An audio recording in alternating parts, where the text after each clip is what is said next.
刻の地に四季折々の草花や小鳥たちが描かれた花瓶です。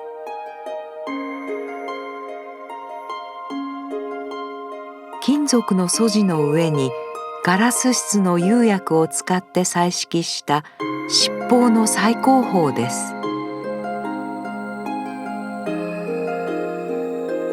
金で縁取られた桜の花の淡い色彩の輝き、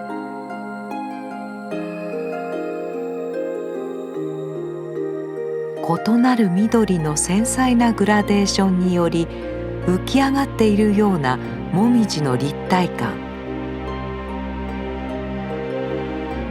七宝の表現ならではの小さな宇宙です。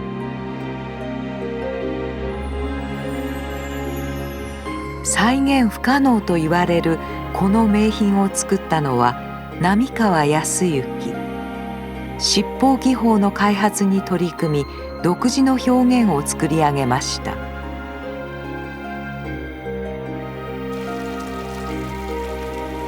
明治という新しい時代になって七宝と出会い、京都に工房を構えた並河。15人ほどの職人を雇い、独力で七宝の製作を始めました。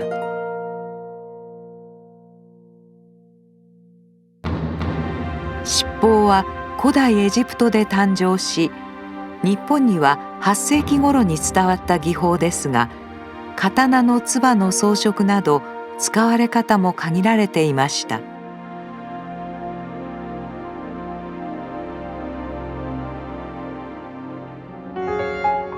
ところが明治に入ると劇的な進化を遂げます。絵画のような複雑な表現が可能となり、世界を魅了する質の高い工芸品に生まれ変わりました。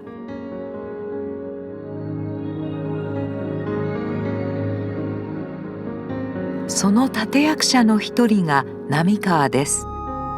苦労の末、繊細優美な七宝技法を完成させます。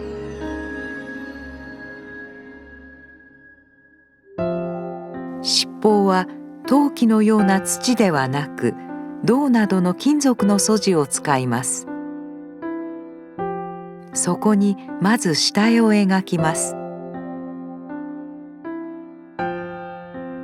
次に下絵の輪郭線に合わせ、金や銀の細い線を張り、仕切りを作ります。並河はこの線を単なる仕切りではなく、太さに微妙な変化を加え、表情豊かな線を作り出しました。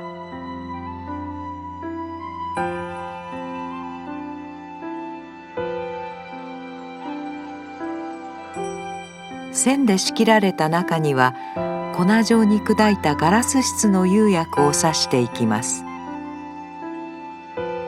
ここでも並河はもみじの葉の一枚ごとに色を変えたり、一枚に2色以上の釉薬を重ねたり、複雑で高度な色付けをしています。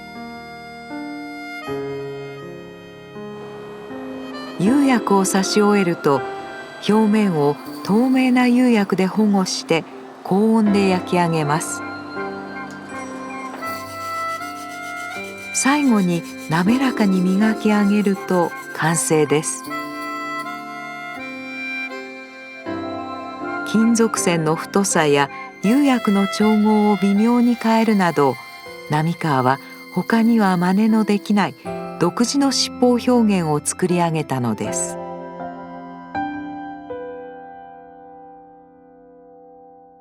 中でも晩年の並河がこだわり心血を注いだのが釉薬の研究でした。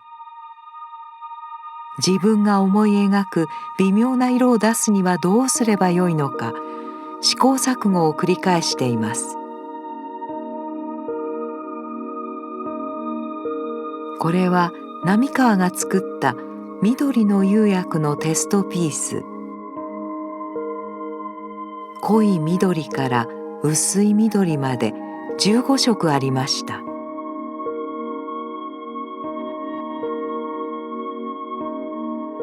並河は庭の草花を観察し、輝くような自然の色合いにこだわり続けました。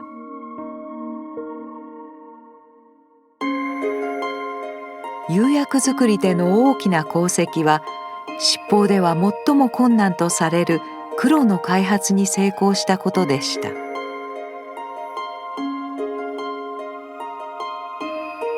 それまでの七宝では濁った黒しか出せませんでしたが、並河は透明感と深みのある黒を作り出したのです。そしてこの黒こそがまさに並河の七宝の特色となりました。背景の黒は花々や蝶を彩る青や赤や白など他の色彩を鮮やかに際立たせたのです。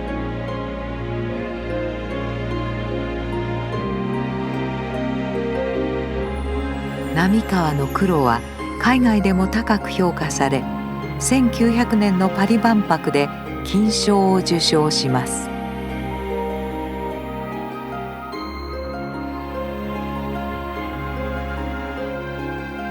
釉薬の探求に生涯をかけた並河靖之。精緻で絢爛たるその色彩世界は七宝を芸術品にまで高めました。